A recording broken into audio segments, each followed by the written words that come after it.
नमस्कार, मी राजेंद्र थिडके आणि आपण पाहत आहात युवा दर्पण लाईव्ह। सुरुवातीला पाहूया आता आजच्या ठळक घडामोडी। राज्यसभेच्या एका जागेसाठी महाविकास आघाडीतील 3 पक्षांची दावेदारी। दिल्लीतून उद्धव ठाकरेंना फोन, शरद पवारांच्या निवृत्तीमुळे राष्ट्रवादीही आग्रही।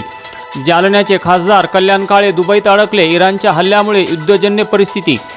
त्र्यंबकेश्वर मंदिरात भाविकाला सुरक्षा रक्षकांचा चोप, कपडे फाटेपर्यंत लाथाबुक्की आणि मारहाण। आणि इस्रायली राजदूत म्हणाले, मोदींना माहीत नव्हते हल्ला होईल। पंतप्रधानांचा इस्रायल दौरा संपल्यानंतर इराणवरील हल्ल्याला दिली मंजुरी। आणि आता बातमीपत्र बीड जिल्ह्याचं आणि राज्यातील इतर घडामोडींचं सविस्तर। बीड तालुक्यातील पिंपळनेर पोलीस ठाण्याच्या पथकाने शुक्रवार दिनांक 27 फेब्रुवारी 2026 रोजी दुपारी पिंपळनेर शिवारात एका शेतात धाड टाकून कांद्याच्या पिकात लपवून केलेली अफूची बेकायदेशीर शेती उघडकीस आणली। या कारवाईत पोलिसांनी 42 किलोपेक्षा अधिक वजनाची अफूची झाडे जप्त केली। बाजारपेठेत याची किंमत सुमारे 10,58,875 रुपये एवढी आहे। पिंपळनेर येथील विशाल भगवान इतापे वय 29 वर्ष हा आपल्या शेतात कांदा आणि लसूण पिकाच्या आडोशाने अफूची लागवड करत असल्याची खात्रीशीर माहिती पोलिसांना मिळाली होती। ही माहिती मिळताच पोलीस अधीक्षक श्री नवनीत कावत आणि अप्पर पोलीस अधीक्षक श्री सचिन पांडकर यांच्या मार्गदर्शनाखाली पोलीस उप अधीक्षक पूजा पवार यांच्या नेतृत्वात शुक्रवार दिनांक 27 फेब्रुवारी रोजी 3 वाजण्याच्या सुमारास महसूल विभागाच्या राजपत्रित अधिकाऱ्यांच्या उपस्थितीत संबंधित शेतात छापा टाकण्यात आला। कांदा आणि लसणाच्या हिरव्यागार पिकात मोठ्या प्रमाणात अफूची झाडे लावल्याचे यावेळी आढळून आले। पोलिसांनी पंचनामा करून ही झाडे उपटून काढली। जप्त केलेल्या अफूचे वजन 42 किलो 355 ग्रॅम असून त्याची अंदाजे किंमत 10,58,875 रुपये इतकी आहे। या प्रकरणी आरोपी विशाल इतापे याच्या विरुद्ध गुन्हा दाखल करण्यात आला आहे। ही कारवाई सहाय्यक पोलीस निरीक्षक मधुसूदन घुगे व त्यांच्या पथकाने केली। परळीतील व्यापारी महादेव मुंडे यांची दिनांक 20 ऑक्टोबर 2023 रोजी तहसील कार्यालयासमोर दिवसाढवळे अत्यंत निर्घृणपणे हत्या करण्यात आली होती। याच पार्श्वभूमीवर आता या प्रकरणात नवनवीन घडामोडी समोर येत असून तपास अंतिम टप्प्यात पोहोचल्याची माहिती मिळत आहे। या हत्येच्या तपासासाठी राज्य सरकारने SITची नियुक्ती केली होती। तपासादरम्यान संशयितांची नार्को टेस्ट करण्यात आली। काही दिवसांपूर्वी या दोन्ही तांत्रिक चाचण्यांचे अहवाल अधिकृतपणे विशेष तपास पथकाकडे सुपूर्द करण्यात आल्याचे समजते। या अहवालामधून अनेक महत्त्वाचे धागेदोरे समोर आले असून या प्रकरणातील गूढ उलगडण्यास मदत होण्याची शक्यता व्यक्त केली जात आहे। त्यामुळे तपास आता निर्णायक टप्प्यावर पोहोचल्याची चर्चाही सुरू झाली आहे। याच पार्श्वभूमीवर मराठा आरक्षण आंदोलनाचे नेते मनोज जरांगे पाटील यांनी बीड येथे पत्रकारांशी संवाद साधताना अत्यंत खळबळजनक असे विधान केले। महादेव मुंडे हत्या प्रकरणात अशी काही धक्कादायक नावे पुढे येतील की संपूर्ण परळी हादरून जाईल असा दावा त्यांनी केला। तपास अंतिम टप्प्यात असून अहवाल न्यायालयासमोर सादर झाल्यानंतर अनेक गोष्टी स्पष्ट होतील असेही त्यांनी नमूद केले। ही कायदेशीर प्रक्रिया असून अहवाल आल्यानंतर तो न्यायालयात मांडला जाईल आणि त्यानंतर पोलीस काही नावे जाहीर करतील। मलाही काही नावे माहीत आहेत, परंतु तपासात अडथळा निर्माण होऊ नये म्हणून मी ती नावे सध्या सांगणार नाही असेही जरांगे पाटील यांनी यावेळी सांगितले। मोठी आणि प्रभावशाली नावे समोर येण्याची शक्यता त्यांनी व्यक्त केली। त्यामुळे परळीमध्ये राजकीय आणि सामाजिक स्तरावर चर्चांना उधाण आले आहे। महादेव मुंडे यांच्या कुटुंबियांनी सातत्याने निष्पक्ष तपासाची मागणी केली होती। जरांगे पाटील यांनी या प्रकरणाचा पाठपुरावा केल्यानंतर प्रशासनाने विशेष तपास पथक स्थापन केले होते। आता नार्को आणि मेंदू नकाशा चाचण्यांचे अहवाल तपास यंत्रणेकडे आल्यामुळे सत्य बाहेर येईल अशी अपेक्षा व्यक्त केली जात आहे। मुख्यमंत्र्यांनीही या प्रकरणात स्वतः लक्ष घातल्याचे सांगितले जात असून तपास वेगाने पुढे नेला जात आहे। आता सर्वांचे लक्ष या तांत्रिक अहवालांवर आहे।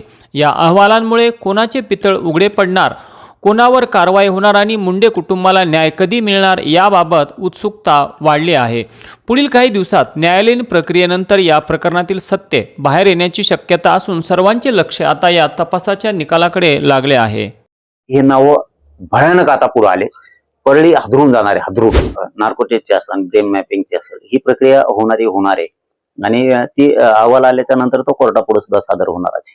कारण त्याच्यात खूप कुमार साहेब ऍक्टिव्ह आहेत। कुमार साहेब असं एक माणूस आहे की आम्ही ऐकून येत, आपल्याला त्यांचे काय कधी भेट नाही, ओळख नाही।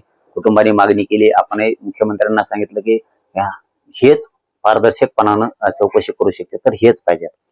इतक्या समाजाला म्हणजे सर्वसामान्य समाजाला महाराष्ट्रातल्या कुमार साहेबाबद्दलची एक माहिती की हा माणूस पारदर्शक करतो, कोणाच्याही दबावाखाली येत नाही आणि न्यायाच्या पलीकडेच नेऊन ठेवतो, त्याशिवाय गप्प बसत नाही.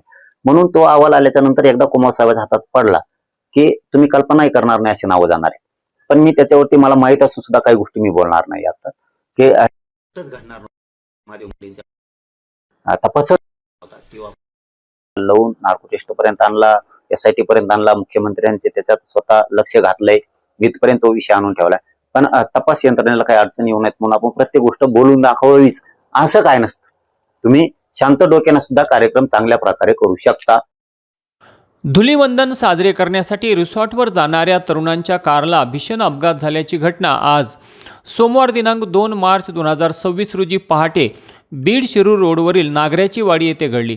चालकाचे नियंत्रण सुटल्याने भरधाव कार 3 ते 4 पलट्या घेत एका विहिरीच्या कठड्याला जाऊन आदळली. या अपघातात बीड शहरातील युवक जागीच ठार झाला असून त्याच्यासोबतचे आणखी 3 मित्र गंभीर जखमी झाले आहेत. त्यापैकी एकाची प्रकृती चिंताजनक असल्याची माहिती मिळत आहे. अपघातग्रस्त कार ही कठड्याला धडकल्यामुळे जागीच थांबली, अन्यथा विहिरीत कोसळून मोठा अनर्थ घडला असता.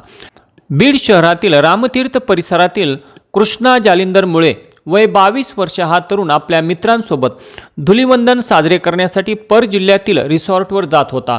वेर्ना आणि थार अशा 2 गाड्यांमधून ते मित्रपरिवार बीडहून शिरूर कासार मार्गे जात असताना नागऱ्याची वाडी येथे वेर्ना कारमधील चालकाचे नियंत्रण सुटल्याने कार 3 ते 4 पलट्या घेत शेतातील विहिरीच्या कठड्याला जाऊन धडकली. या अपघातात कृष्णा जालिंदर मुळे वय 22 वर्षे याचा जागीच मृत्यू झाला, तर प्रसाद खोले, यश पेंढारे व अन्य 1 जण असे 3 जण गंभीर जखमी झाले. त्यांच्यासोबतची थार गाडी पाठीमागेच असल्याने त्यांनी तात्काळ जखमींना बाहेर काढले. जखमींपैकी प्रसाद खोले याची प्रकृती चिंताजनक असल्याने त्यास उपचारासाठी छत्रपती संभाजीनगर येथे तातडीने हलवण्यात आले आहे, तर यश पेंढारे व अन्य एकावर बीडच्या एका खाजगी रुग्णालयात उपचार सुरू आहेत. आज सोमवार दिनांक 2 मार्च 2026 रोजी सायंकाळी 5:30 वाजण्याच्या सुमारास माजलगाव गेवराई रोडवर साबळे पेट्रोल पंपासमोर आणखी एक अपघाताची घटना घडली. एक दुचाकी आणि टेम्पोचा भीषण अपघात झाला.